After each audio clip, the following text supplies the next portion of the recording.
ઉના તાલુકાના ખાપડ ગામે ટેકોમ રાશન અને મિલેટની પૌષ્ટિક વાનગી સ્પર્ધાનું આયોજન કરવામાં આવ્યું।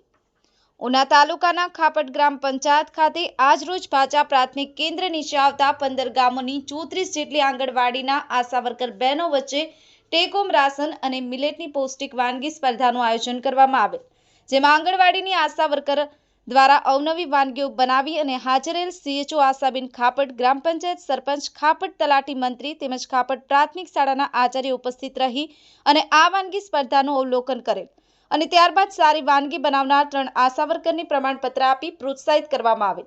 આ સ્પર્ધાનું આયોજન મહિલા બાળ વિકાસ વિભાગ, ગુજરાત સરકાર અંતર્ગત યોજવામાં આવેલ। આ સ્પર્ધા પૂરી થયા બાદ તમામ લોકોએ આ સ્પર્ધામાં બનાવેલી વાનગીઓનો સ્વાદ માણેલો। વોઇસ ઓફ ગીર ન્યૂઝ સાથે ઇરફાન લીલાણી, ગીર ગઢડા। अपनी आसपास गामों में बनती घटना समाचार जानवा हमारी voice of Gir news channel ने लाइक करो, शेर करो और सब्सक्राइब करो। स्टार्ट अपनो परिचय। मार नाम सोलंकी हेमलताबेन एच, मुख्य सेविका तरीके फरज बजावुं छुं उना तालुका में। आज रोज हमें खापट पंचायत ऑफिस में वानगी स्पर्धा रीते अमे बधा उपस्थित थयेला हता।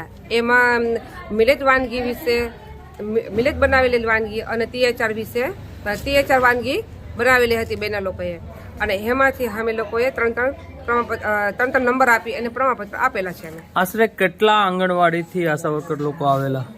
આશરે અમે 15 ગામના આંગણવાડી કાર્યકર બહેનો અને 34 આંગણવાડી કેન્દ્ર વર્કર બહેનો અને ગામ લોકોના 10 લાભાર્થી આવેલા હતા।